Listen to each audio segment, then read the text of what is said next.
Hey, Joy Bowen here. Another edition of Sweat Thoughts. Yeah, I am soaking sweaty. And my hair is epically high, which you know that means, and like it's all falling out, you know that means I worked extra hard. Let me tell you, re-entry from vacation is hard. So yeah, wrestling with that. But what I wanted to get in here and talk to you about today, as my dog is trying to weasel his way in my lap, 100-pound dog trying to literally sit in my lap right now. That's a good boy. Yay, he just laid down. Okay, so what I wanted to talk to you about today was something that I talked to my group about. Last night, a few of the amazing ladies in my group shared that they were struggling. That doesn't happen to anyone, right? It just happens to them. No, it happens to me too. It happens to you. It happens to everyone.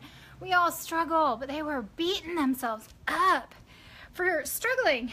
And I went live in the group today and just talked about how, hey, like we all have moments of weakness. We all are working on our best selves.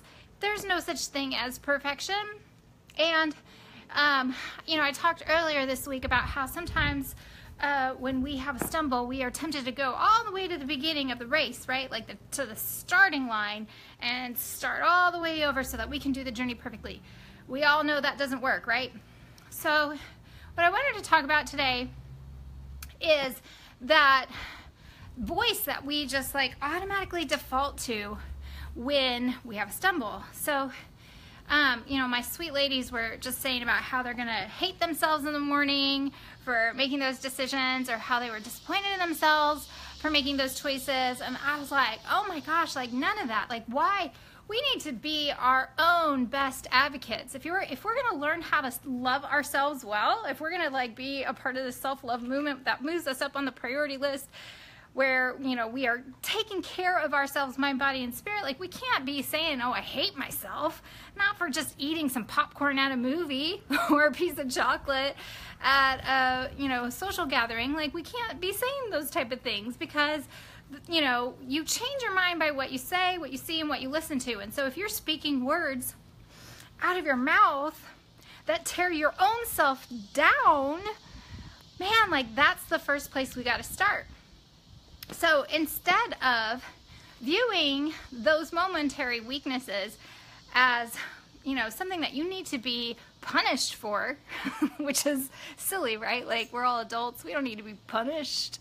We need to learn. We need to learn what set off that choice. What was that trigger? What environment was I in that made me reach? Was I stressed out because I was trying to fit in socially and so I grabbed for the glass of wine? Was I in a movie theater and I didn't bring anything with me and so I was tempted by the smell of the popcorn, but then it made me sick later? Was I, you know, around like people indulging in sweet treats and I didn't have an option and so I just kind of succumbed to it? Stress. Oh my gosh, amazing, Michelle. Yes. In fact, this past weekend, I'll just make a full confession because I'm not perfect either. You know, we were in Florida for a vacation and, you know, we have been pretty on point. Like, we are now on round, I think, 5 of Shift Shop and loving it, right? Like, we have shifted our mind, our bodies, our spirits, our hearts, our vision, like, just so much revelation, right? And yet,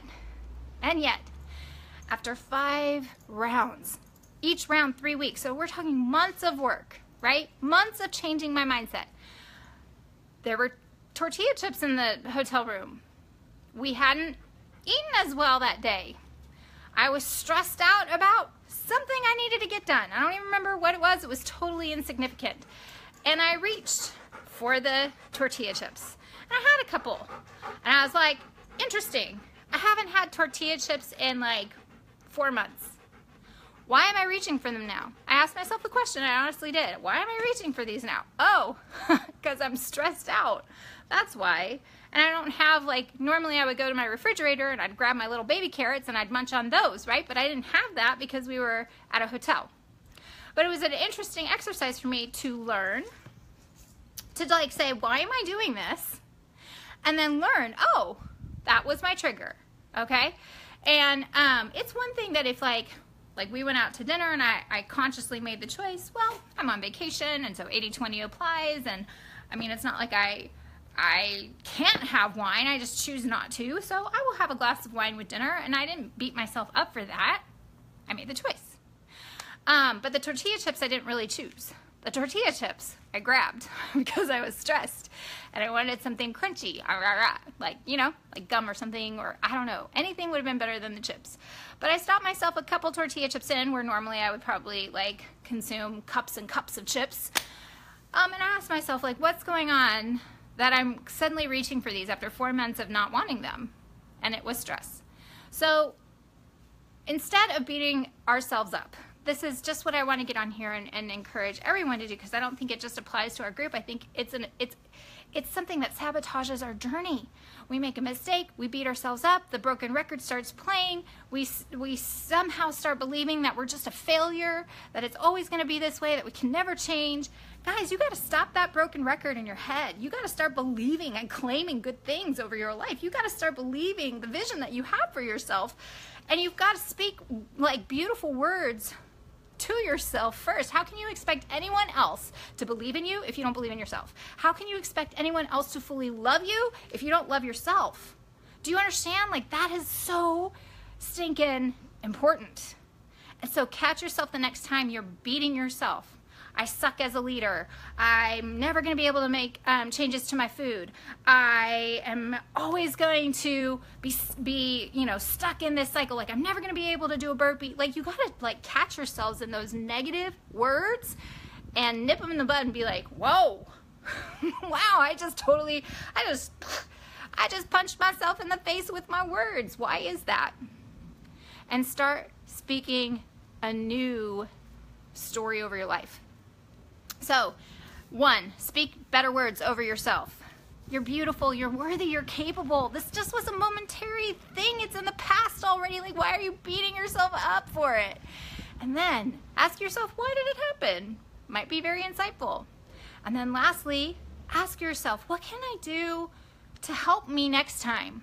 So for example, what I shared with my group today, when we go to the movie theater, we're probably going to be put on some watch list now that I'm sharing this, but like when we go to the movie theater, I will air pop popcorn, put some coconut oil, a little sprinkle of salt, I'll put it in a bag and take it with me along with some apple slices.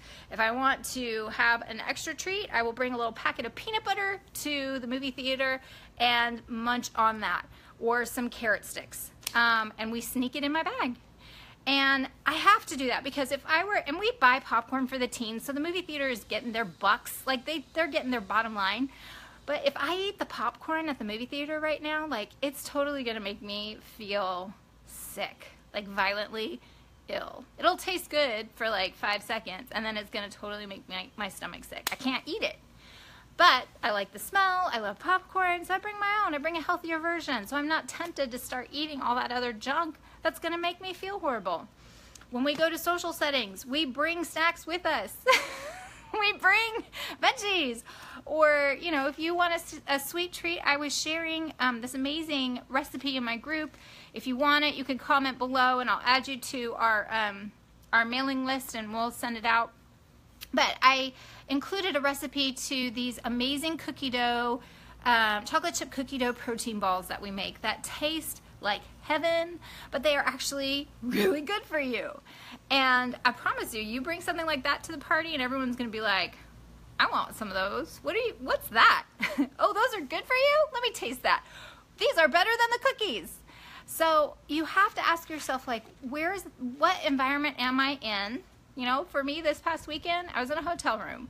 We asked for a refrigerator. I should have like stocked up on more, you know, baby carrots or something like that than the chips. But, you know, I learned from that. I didn't beat myself up for it. I didn't like start saying that I'm a horrible leader and I'm never gonna, you know, live a healthy lifestyle just because I had a couple chips. And you shouldn't either. You shouldn't either. So that's my encouragement to you today is 1, be mindful of the words you are speaking to yourself. That's part of where your mind goes, the body follows. You got to speak love and positivity over your life. You got to claim good things for your life because what you speak out into the universe comes back to you. 2, you gotta have grace for yourself. Ask yourself, well, why did that happen? It's a learning opportunity. No big thing. It's already in the past. You don't have to feel shame or guilt or judgment for any of it. You just have to ask yourself, why did it happen? Can you learn from it? And then 3, if there's something you can do to put the odds in your favor next time, then, make preparation for that. The next time you're in that environment that kind of tripped you up, come prepared next time with a solution and, feel empowered over your life. You're not a victim, and this isn't like denying you anything. This isn't taking anything away from you. This is all about loving yourself well and giving you your best life and learning in the process, right? We are evolving. We are learning and growing all at the same time. We're a work in progress. So don't expect perfection from yourself or from anyone else. And know that if you need to hear these words today, I believe in you. I believe in you. So borrow that until you can believe in yourself. But say something beautiful over your life today. Claim something positive. Manifest that into the world and see what it does for you. Like, do an experiment. Even if you were to do a 30-day challenge of where, like, you are only allowed to say positive things about yourself, I bet it would change your life. Because words have power. And the words we say to ourselves have the most power of all, right? So, you are a beloved daughter of the Almighty King, fully capable of everything you want in your life, and I'm just so grateful for a couple minutes of your time today, and I hope this was helpful. Love you too. Thanks, Michelle. Love you too. Bye.